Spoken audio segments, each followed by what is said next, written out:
Alright, so today we're going to talk about adding algebraic expressions. And it's very much like adding just regular fractions. If you're going to add fractions, you've got to have a common denominator. Alright, so I have 2/3 plus 1/6. Well, what's equivalent to 2/3? Well, 4/6 is exactly the same as 2/3. Of course, I multiply the top and bottom by 2. That's my rule. And 4/6 and 1/6, well, now I can count those 6, 4 plus 1, but those are like terms, I end up with 5/6. I can do it with algebraics, and we're used to this. A over x plus b over y. Well, again, ay over xy is the same as a over x, and bx over xy is the same as b over y. These are equivalent, and again, once the denominator is the same, I can add them. Now, the only difference between these two problems here is that ay and bx aren't like terms, and you can't force them together, so I end up with one term. Okay? But I got this little note here. Can't the left expression be written in another form? Can't I start this somehow else? And let's be clear, I'll put this on a whole other board, it's so important. That we add expressions because we like one term and we started with two. But my argument is couldn't I write this all in the numerator? A is still in the numerator, but what happens when I bring x from the bottom to the top? Rules of exponents. Couldn't I write it like this? And then bring the y up and become y to the -1. And this is still two terms. And it's still the, kind of strange face. Because I like one term off it. Well, these are all legal progressions both ways. Okay, well, because we did this addition on the front board. So we know it's our equivalency rule with exponents. X to the negative n is equivalent to 1 over x to the n power. Alright? So, ax to the -1 plus by to the -1 is equivalent to a over x plus b over y.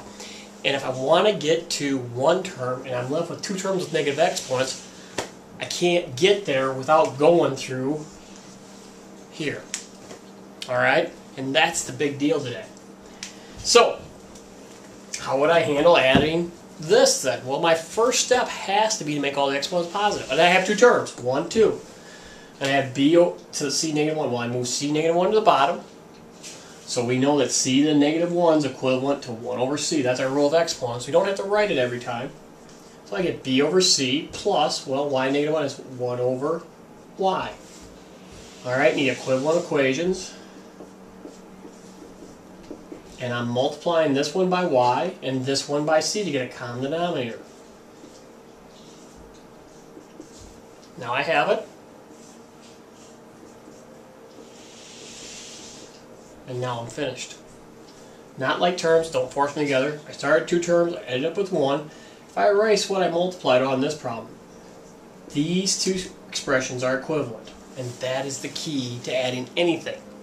Alright, is that we keep equivalency and find a common denominator, whether it's algebraic or numeric. So again, another example.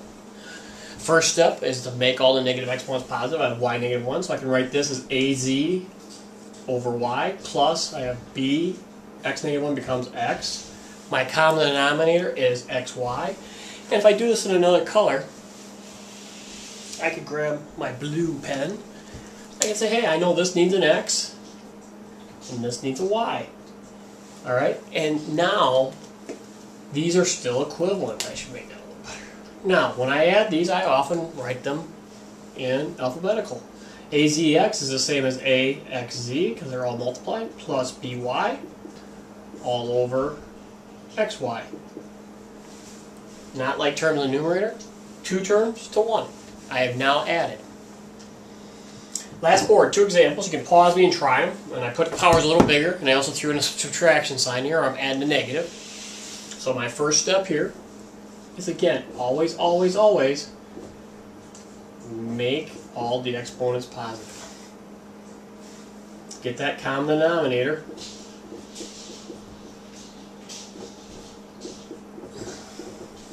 Which will be xy squared. And then make these equivalent, top and bottom. And it's really important you write them in. I mean, that's a big deal to me. Because then you can check that you did everything right, that you didn't make any mistakes.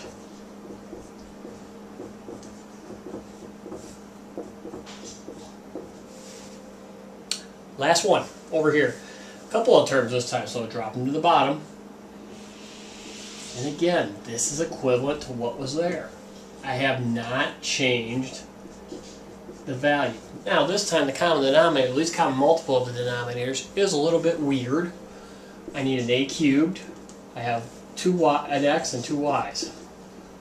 So that's going to have to be what I get to on both denominators. So to get there, this needs an xy. This over here needs a cubed. And again, I'll write them in alphabetical order. That's what I like to do. Xx can be written as x squared, and then a cubed b. And again, now the bottoms are the same. The only question becomes, are the tops like terms? The answer is no, not even close.